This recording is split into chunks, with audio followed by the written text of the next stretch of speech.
Welcome, ladies and gentlemen. RJ Horner back again, along with, Ernest Leong. and we are your beacon of leadership.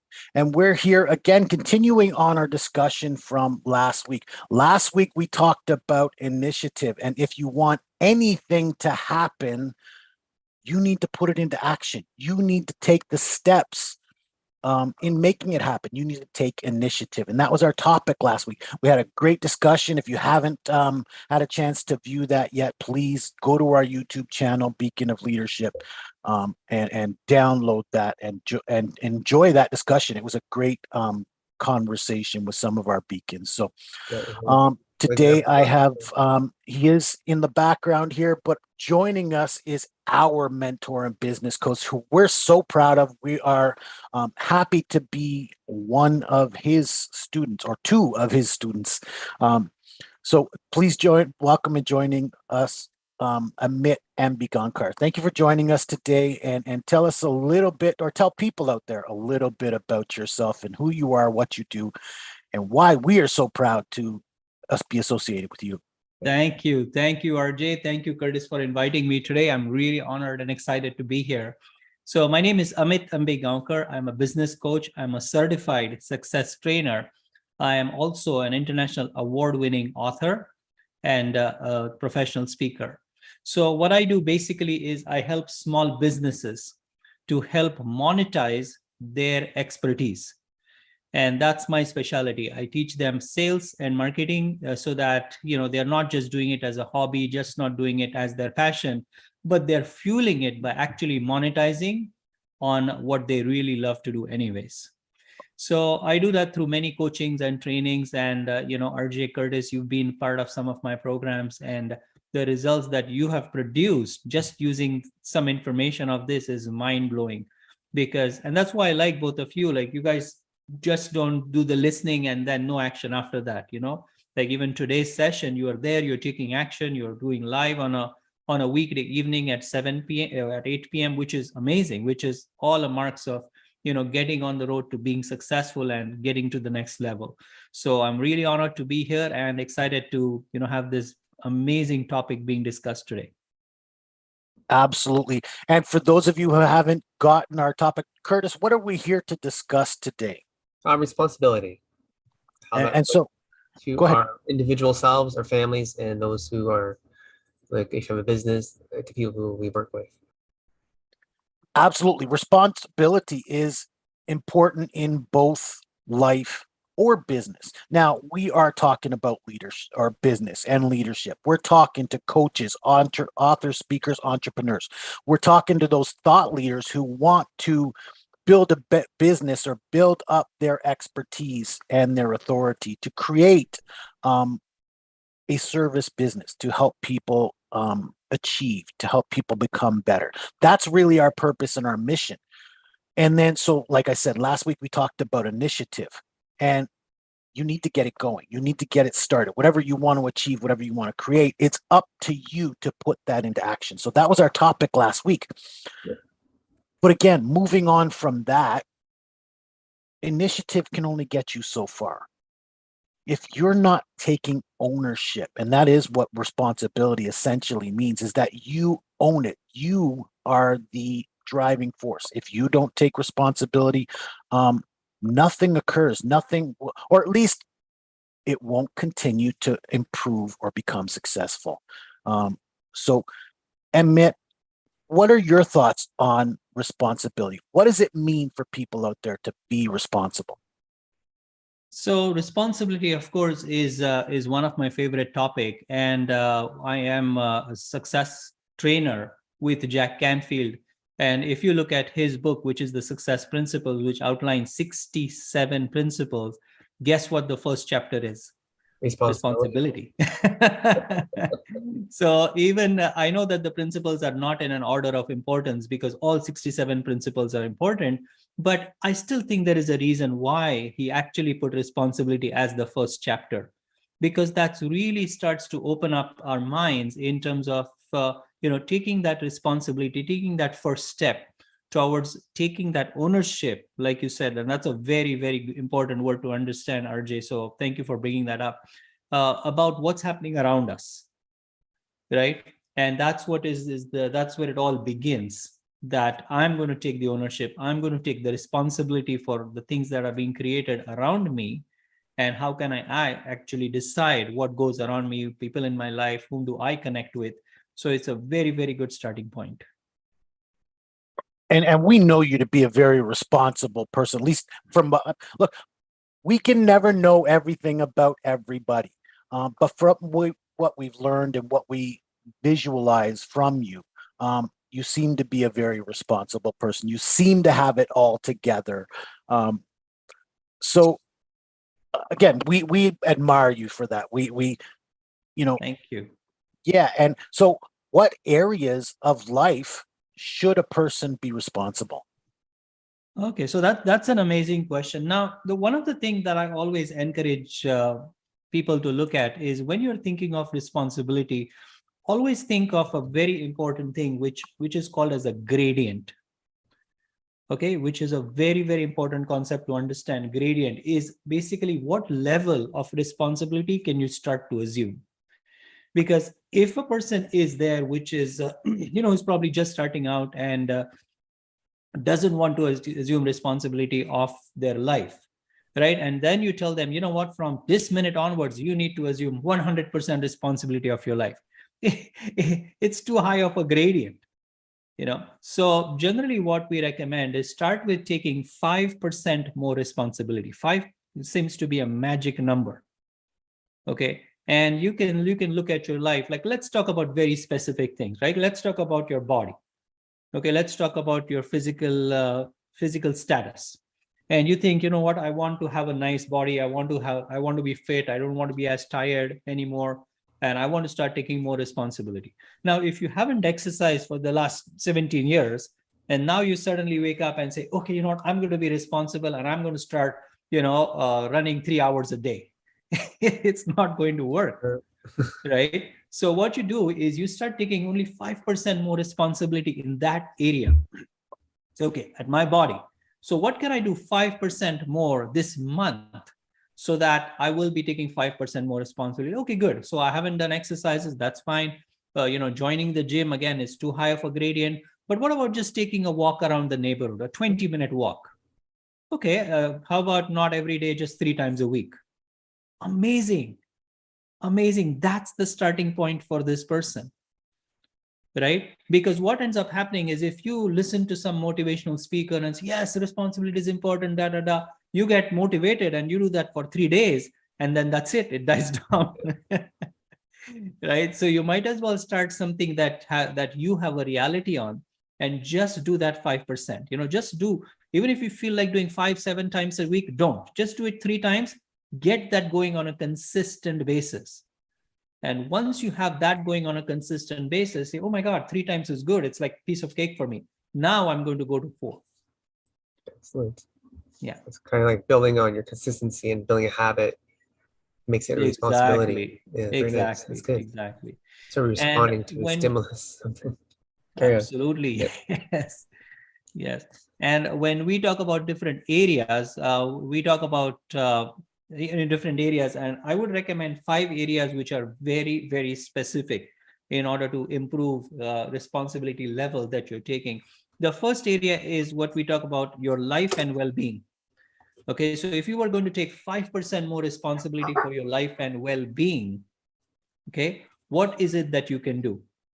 The second thing we talk about is living your passion, because a lot of people are so involved in the rat race that they almost forget to live using their own passion, right? So again, you cannot just, if you're employed, if you're working, 12 hours, 8 hours a day, and you're so engrossed in that, you can't really switch to 100%. So start with 5%.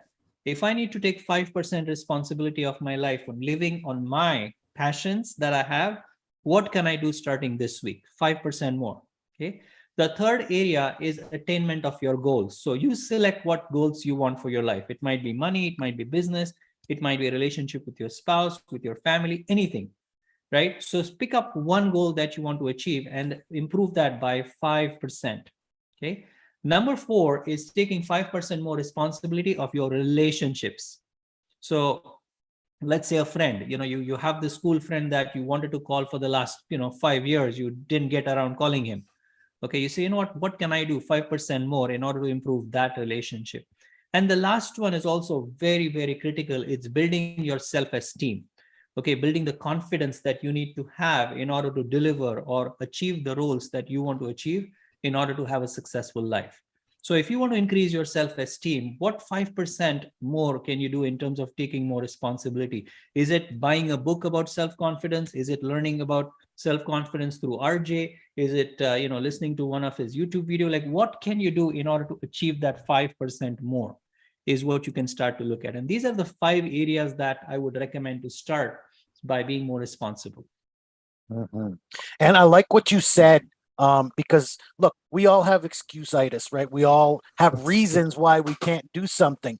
But those reasons are all in the past, right? They're all something that's happened to us once upon a time. But starting now, from now, what can we do? Where can we take responsibility? So growing from here. And then Curtis, you know what? Yep. I know you're responsible. Look, there's one thing. Look, we try to run a business. Well, we are running a business, but Yep. we try to hold our meetings and have conversations. And then we have sometimes a little intruder who comes to visit. Oh, yes, my daughter. Tell us a little bit more about that and your responsibility in that area. She loves seeing us on screen here, and she does her own videos now. It's funny. And who is she? Wow. London, my daughter, yeah, she does her own like welcome to my channel, and she plays with her toys, so it's kind of funny.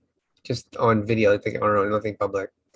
But she's 8 years old now, so being a dad's awesome. We play almost every day in the morning and when I come home. So that's awesome. That's a big responsibility. And she looks forward to it. Like a lot of times during the day, there's not a lot of kids around, especially where we live right now in the summertime. A lot of kids are going away, right? Out doing other stuff for the summer. So she waits for me to come home. So we have fun. So regardless of what our plans may be, right? You always have a responsibility to attend to her, to care for her, to give her the attention she deserves, regardless of what you and I may want to be discussing at the moment. Yeah, you have to choose your area of responsibility at any given moment, I think. And she's always curious. So always fun. Always. And I love it. It's part of our exchange now. I like to wave to her when she comes to visit. So another area that you're very responsible, and I like to give you kudos for this. You have now done a daily post. Mitt talked about, my post, and I'm very proud of my posts, but and as well as Mitt, who does posts for us several times a week. But you do daily posts. And how long have you been doing that daily post now? Oh God, some time now, quite a while, a couple years. I know it's been well over a year. So has it been over 2 years at this point that you have done a video post every morning at 5 a.m. for well over 2 years? About that. Full year I did every day, and then beginning of this year I started to do 3 times a week. But then I started, when Emmett talked about social media stuff, I started posting daily on Facebook. And then I do at least one TikTok, and then that transfers over to Instagram. So usually if I'm at work end of the day, I flip through my TikTok, see what I can do, and then either duet it or do a stitch. So it makes it easier. So I'm just like piggybacking off other people's content. So that's fun. Because let's face it, if you want to be a thought leader, you want to, talk to people out there, you want to show yourself as a coach, author, speaker, entrepreneur. Absolutely. You need to show your value. You need to be able to take responsibility. And I was lacking for that for a long while. I would have my posts, I would do something infrequently. And look, I was taking initiative, but not often enough. So I wasn't being responsible to myself in stepping up. But I also wasn't being responsible to the people out there that I'm trying to serve. Yeah. Amit, another thing that I'm very proud to talk to people about is you're responsible for your family life. Not only are you running a very successful business that is a family business, but also you're raising a couple of young entrepreneurs yourself.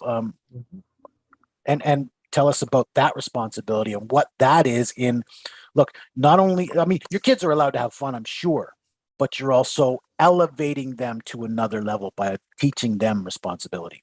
Right, right. And that's very, very critical. The one of the most important thing in that area, I would like to start with kids is leading by example.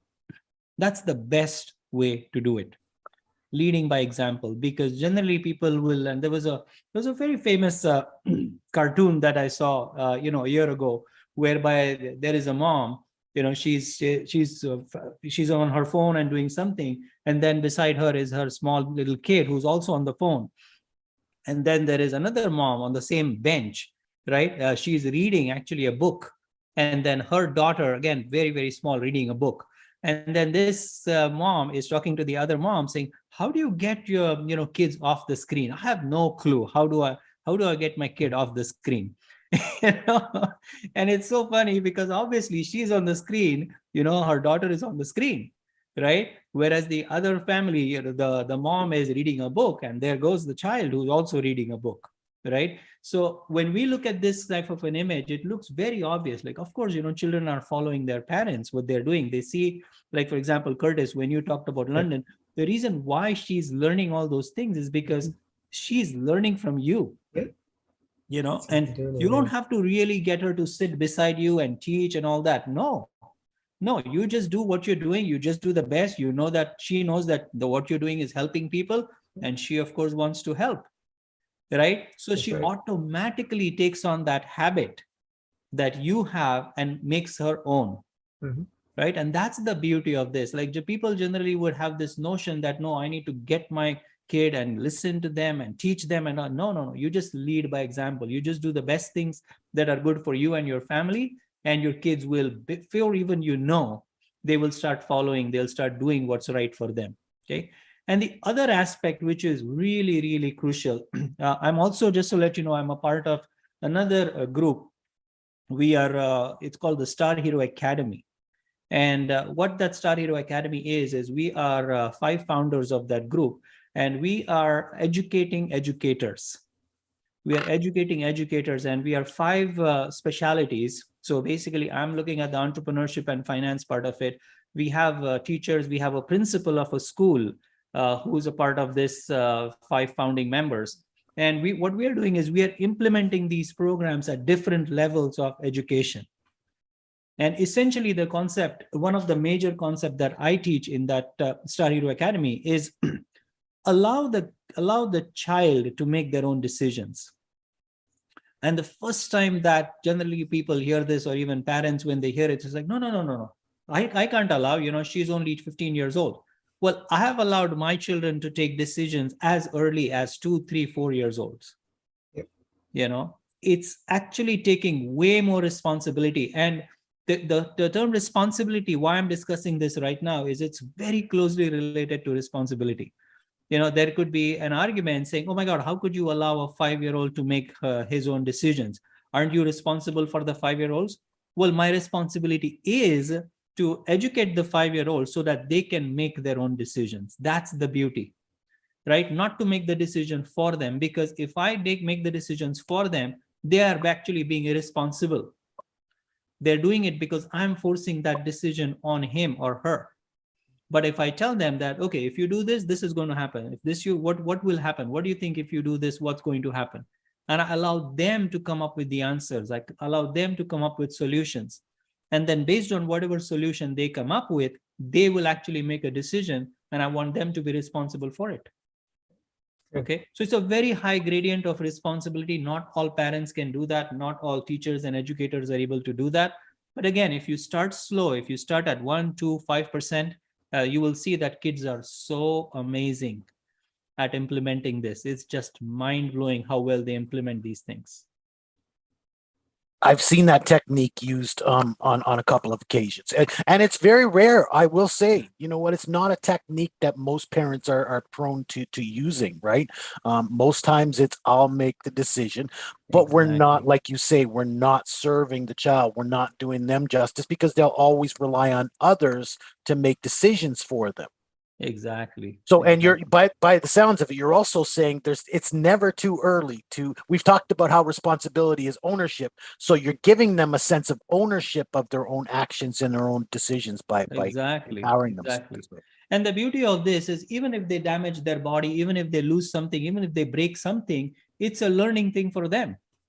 It's like, you hold a glass and you drop it. Okay, if you drop it, it's your decision, right? But what will happen if you drop it, and what will happen if you don't drop it? My job as a parent is to explain to them the plus and the minus, right? And then whether to hold the glass or to drop the glass and shatter into pieces, I leave it actually up to them to decide, which is mind blowing, which is not easy to accept. Okay. But now, because I've given them the choice, I've always seen they've done the best things in their lives. Choose the right thing. Yeah, that's awesome. Yeah. Yep. It's really amazing. It's good Really stuff. amazing. Yep.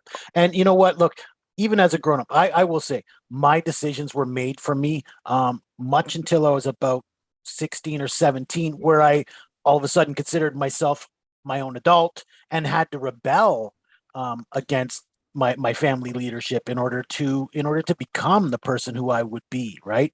Right. And that's not a good place to be in. It's not a good place to look.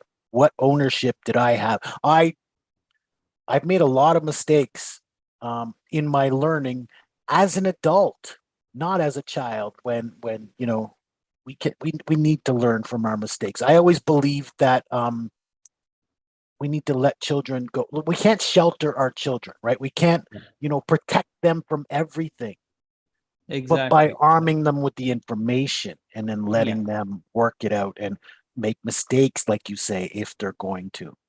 Absolutely. And the best part about this is parents and teachers and educators, they are doing it with a good intention. So I don't blame them. Mhm. I don't blame them. Like they are doing, like even my parents, when they, took decisions from me, that's the best thing that they could do. So their intentions were so good. They wanted to protect me. They wanted me to do the right thing. They wanted me to learn the right way. They didn't want to, repeat the mistakes that they've done. So their intentions were perfect. And even the children that we're talking about right now, when parents force, so to call, their decisions on their children, right? From their viewpoint, they're doing the best thing because they want their children to do good in life. Yeah. Okay. But in the process, you really have to look at the process, what's happening to the child. From your point of view, yes, the child did not break the glass, so everything went okay. But the child actually wanted to do that experiment so that he learned that, oh my God, my decisions actually stick. I can make my own decisions. And that confidence that was built at the age 2, 3, 4, will go a long way. And it's way more, it's priceless. It's priceless to the price of this glass. The lesson that he learned just with that simple thing, I would pay for thousands of glasses for them to learn that one lesson. But it might be crystal. I have to protect my crystal, right? Don't I? Look, we all have learning curves. We all have mistakes we have to make. Curtis, I think Yep. one of the reasons London is so responsible is you're not sheltering her. You're teaching her as you go. Yep. You're allowing her to experiment. I love watching some of your social media posts in the activities that you do, the challenges that you guys do together. You're allowing her to explore and learn from those, whatever comes of it. Like sometimes it's a science experiment, right? So tell us Yep. a little more about that. Um, How's she taking and learning from that?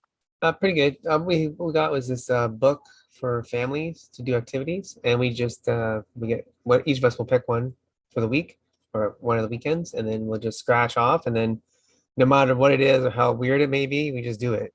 That's part of it. I forget what the name of the thing is. So, but yeah, we picked that up on Amazon for Christmas of last year. We did. There's lots of books out there, I think, Yep. like that. But again, the entire point of it, right, is to allow your children to experiment, to learn and grow. But you guys do it as a family too, and I love that. Yeah. And we so it just- brings family freedom. togetherness, right? Yeah, absolutely. And she has a fair amount of freedom. There's also rules, obviously, too, right? Because you're still a kid, you gotta have rules. But she knows if she breaks them, there's consequences. So we tell her it's this. You do this wrong, this is a consequence. If you're right, you get this, and then she knows the difference, and she'll choose the right thing. 90% of the time, sometimes she doesn't. Then she gets upset. It's like, well, then you chose wrong. you deal with it, and then teach her responsibility, because she knows that as a parent, as you get older, you'll be able to take on responsibility, make the right choice instead of like doing what your friends tell you or whatever you feel. You know what the right thing is. Right? So that's Yes. what we're trying to help her with. And I don't know, I guess it's helping so far. It seems a better choice than I made, I think, at her age of 8. Because you've allowed her to do so. Yeah. Again, like Amit says, you've allowed them to make those choices, and then they eventually make the appropriate choices. Yeah, yeah, absolutely. So Even though we, sometimes you don't like it at the time, they pick the wrong things. Like, oh, why'd you do that? But you just say, you know what, it's a so lesson. Carry on. having said that, you both spoke on it. Is it hard from a personal point of view to let your child do that, knowing you think it's the wrong decision? Is that difficult? Amit, if you would go first. So the higher gradient concept to that is really understanding what is right and wrong, right? Okay. The whole conversation could be taken to a whole new level if you dive deep into what is right and what is wrong, and from whose viewpoint, Mhm. right? So when you say, oh, what she did was wrong, well, that was from your viewpoint. From her viewpoint, it wasn't. Right? A child can take a stick, and for that child, it's like a horse, and they can ride on their horse all day. Yeah. And then you're sitting there, oh my God, how can he can just take that stick and ride along it for 2 hours? That's crazy. He's crazy. No, but for him, that's the reality. It's like a real horse, and he's a prince, and like that's going on in his universe, in his world. From your point of view, it's different. So we need to consider, it's wrong from your viewpoint, but it may be perfect. It might be the right thing to do from their viewpoint. Okay. So it's a whole new level of conversation if you start to understand what is right and wrong. And again, from the next level, from whose viewpoint. So Curtis, do you have a hard time letting that happen? Is it just something that comes natural? A little while ago it was, but the wife and I talked about it, and then we just let her do her own thing and see what happens. But obviously, we have the responsibility to protect her and make sure she's safe, obviously. But that's a whole different way of dealing with your kids, right? But my wife's done ECE at the university level, so she knows a lot of psychology and other things that I don't understand. So she's probably like the leader of that department. More or less, I go along with it and I understand what's happening, but it's just something like, oh, it's just like you just gotta grind your teeth and like, I don't want to see this happen, but you gotta let it go. You just gotta let it make it happen. Then sure enough, a couple weeks later, she picked it up, and then you know that when she does the same thing again, she kind of knows what to do. She picks the right thing. It's great. The initial process is difficult, but the results at the end is like, oh, thank God we did this. It's like, woof, she's doing awesome. So it becomes more like a proud dad or proud mom moment later on, right? At first it's hard, but then you know that after it's great. So it's pretty cool. Thank you guys for that, because again, that's a difficult decision for people to make out there. Maybe you guys are evolved in this, in this thought process, and are able to manage, but there are people out there who aren't able to think that way. They aren't able to open themselves up and see that maybe they're doing their child some harm by blockading or refusing to let them do some things. So Right. I had intended to let this conversation go into, responsibility to life and business, but I don't want to get into the business level yet because there's so much we can discuss about this topic. Even though our business coach is here today, maybe we'll have you out at another time to discuss responsibility in business. Amit, see, there's that interruption we were Yeah. talking about, but I love it. Hi, London. You want to wave, Lyndon? Just hello. There she is. And but Hello. because there's a reason I wanted to discuss more about the personal side of it, the personal life, is that what we have a responsibility to our partner, our some of us may be living alone, don't get me wrong, but we have a responsibility to exist ourselves, but we also have a responsibility to exist among other people. And for all three of us, that's another loving partner, somebody who's living this life with us. And I'm not perfect. I'm far from perfect, actually, as according to stepping up and doing what's right. I need to remind myself of that constantly, especially with regards to my partner, because she has certain expectations. She has certain way that she wants to live. And look, if I'm not taking out the garbage when it's time, or getting to home repairs and doing things like that, I need to be able to show her the respect of being responsible for our life together. Does anybody want to talk about that? Like be responsible. RJ, I think you should start with that because that's a great topic. I think you started it off quite well. So I Well, would again, love to hear your viewpoint on that. absolutely. Again, you know what? I have on numerous occasions and reminded myself, checked myself saying that, okay, you know what? You find your partner displeased. You know it. You can recognize it. There's something she's not saying. Oh, it's fine. But really behind that, there's tone. There's that she's not happy. And there's a lack of respect there. So what do? You know what? If you're able to check yourself, which I was, you step up. You just start, like Amit said, you do those 5%, right? You step up. You know what? I notice the garbage is full. I get off my butt and do it. Instead of saying, oh, I'll get to it. You know what? 10, 15 minutes. Just give me 10, 15 minutes. I'll get to that. But no, you get off your derriere. You go do what requires. And how long did it take to take out the garbage on that instance? It took me 30 seconds or so to get it out of the garbage bin and walk it outside to the back door, right? How difficult is that? And it's a small thing. And you know what? There's another thing is that they say, what does a woman want? Yeah, they want to be loved. They want to be shown the endearment. But there's a way to show the endearment, to show that you're there for them, right? So I had to, on numerous occasions, instead of putting it off, instead of procrastinating, which is what we want to do. The average person out there wants to just sit in front of the TV or relax, with a beer or whatever the case may be. We want to have those moments to ourselves. But honestly, what does it mean to put that off? It means you're going to have to deal with that aggravation and not, her not being happy. But what does it mean if you get off your derriere and do something right now that she expects you to do? She may not say it, she may not ask it outright, but she expects you to do it.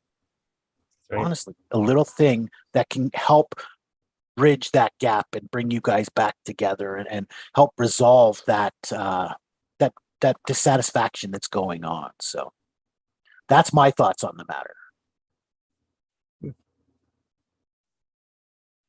That's awesome. That's awesome. Thank you. Yeah. Again, there are many areas of life that we could be responsible to. Like I said, business is one of them. And we are speaking to coaches, authors, speakers, entrepreneurs. But they live life. They have a personal life. They have a family life. So start there. I think that's where our conversation has been going to this week, is that being responsible to yourself and your life and your existence as you know it. I will throw in a quote that I love from somebody we all know and have met personally, is Brian Tracy. He says, you have a responsibility to maintain your responsibility. I love that one. And you know what? Yes, it refers to your attitude and the way you react to things. When my partner's unhappy with me, I could get upset and we could have an argument. We can turn this into a negative place because she's not happy with me and I notice it. And, why are you being this way? It can turn into a negative thing. But by maintaining that responsibility, just getting up and taking care of business changes the mood. It changes the overall tone and changes the way you guys interact with one another.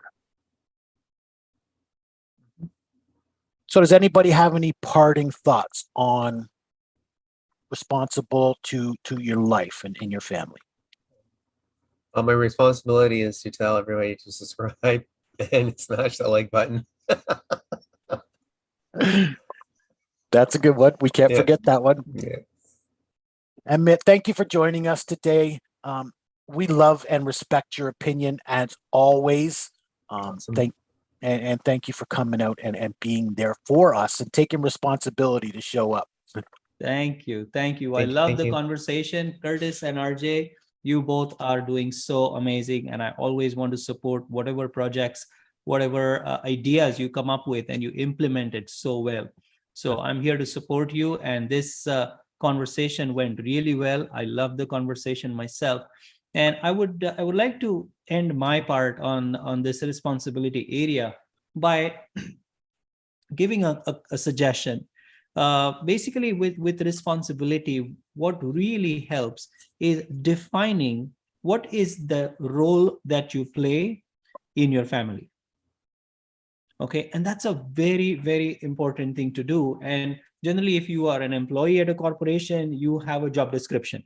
These are the things that you're supposed to do: 1, 2, 3, 4, 5. Right? And you do those things at the end of the day, 9 to 5, you're done. You do these things and that's it. You can go home, relaxed, done for the day.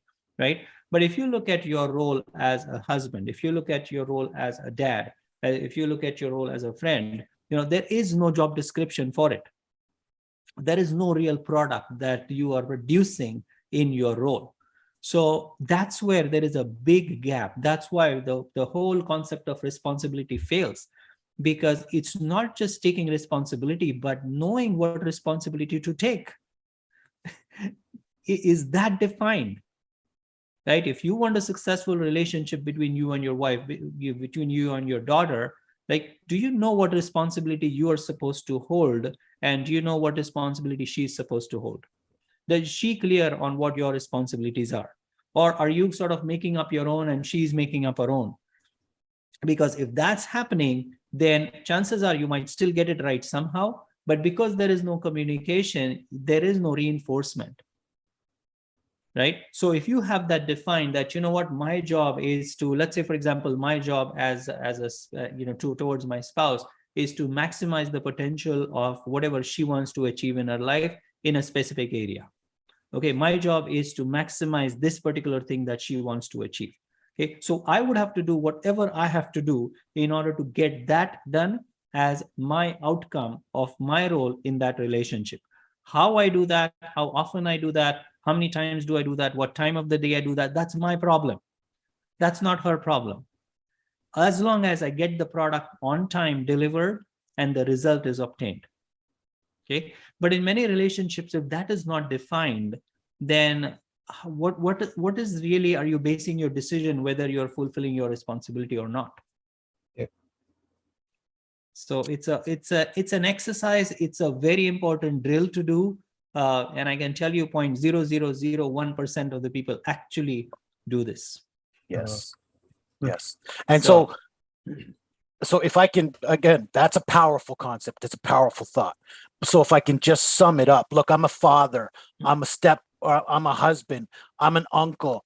In each of these roles, I have certain responsibilities and a role to play. And by defining and declaring those roles and responsibility for each role, I'm in a better place. I'm able to take responsibility because I know what's expected of me and I'm able to perform accordingly. Yes. So one thing that you just missed, one thing that is very important is defining it and getting an agreement with the other person. Agreement, right? Right? Well, I said declare, but you're right. Agreement is a better term. Right. So if you take responsibility, you define it, you declare it, right? But if that declaration is between the relationship between you and your spouse, you need to have that agreement that this is my responsibility. What do you think? Right? Because she might think that, no, you know what, that's too much for you actually, and that's easy for me. So let me do that part. Instead, can you do this because this is really difficult for me? Right? And if you communicate and get now defined what is my exact responsibility and what is her responsibility, what you want her to achieve, you will see it will just flourish. There will be so much love. There will be so much affinity between any relationship. It might be spouse, it might be children, friends, clients. It's actually the same thing, right? Because now you have an understanding with communication about what your role is, and that's responsibility is built on what that role is. Absolutely. You can't keep the relationship together, right? If you don't have agreement. I like you put that because my wife and I actually had this conversation just this afternoon on the commute home, because somebody she knows they're separating. Their relationship has fallen apart. And we discussed how, look, that's a two-way street, right? Both parties are in a way responsible for that occurrence, in that they haven't communicated with one another. They haven't received agreement of what is expected from one another. And the reason my wife and I are still together is because we have these conversations and we do come to an agreement. We're nothing without that agreement. So thank you for that powerful concept. Thank you. Agreement is a huge topic. Maybe Arjay and Curtis, we can have one more session just on agreement, because the disagreement happens because of two people, but one person can bring about the agreement. Okay. Yes. Two people are required for a disagreement, but one person can bring about the agreement. So amazing topic. I'm loving what you're discussing. I'm loving how deep it goes. And, like people can take it at the superficial level, but if they actually get what we're talking about, it's a totally new level of understanding that they will gain. So thank you again for inviting me. Thank you for these questions. Thank you for the discussions. I loved it. And please keep doing the amazing job that you both are doing. Mm-hmm. And Amit, we wouldn't invite you out without the opportunity for people to connect with you and learn more about you and how you can serve them. So how can people reach out to you? How can they learn more about what you do? So my website is yourprofounsolutions.com. That's the best way to reach out to me. And if you go to my Facebook page, Amit Ambegaonkar, and follow me on Facebook, you will get tons and tons of value, because I put in a lot of quotes. I put in some powerful tips on my Facebook, which you can watch. And, these are free videos you can watch and just enhance your life and business. And Curtis, we feed off that, don't we? We soak up his information weekly. So we are testimonials and certainly supporters of yours. And we recommend that you go out there and learn what you can about business and leadership from Amit. Thank you. Thank you. So then who are we, Curtis, and how can people find us? We're Beacon of Leadership. You can reach us at www.beaconofleadership.com. Sorry. Yep. You can contact us at contact@beaconofleadership.com. And then Facebook as well.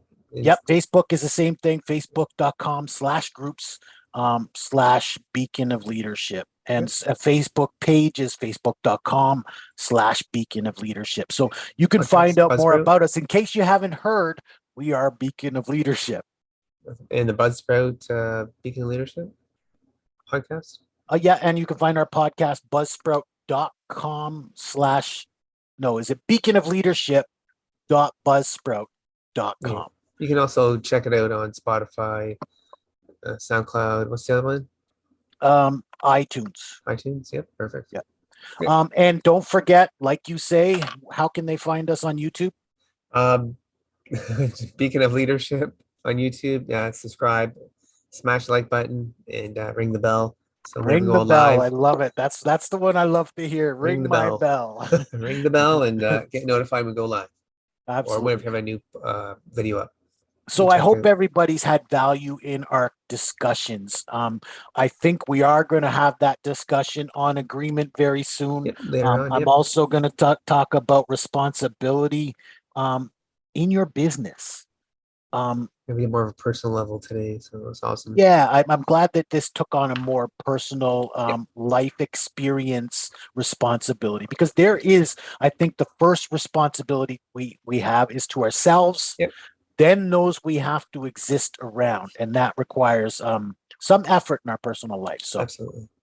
Cool. Awesome. Thank you, everybody, for joining us. Thank you. Again, I'm RJ Horner, along with Curtis Leung. And we are your Beacon of Leadership. So until next time, better days ahead. Awesome. Yes.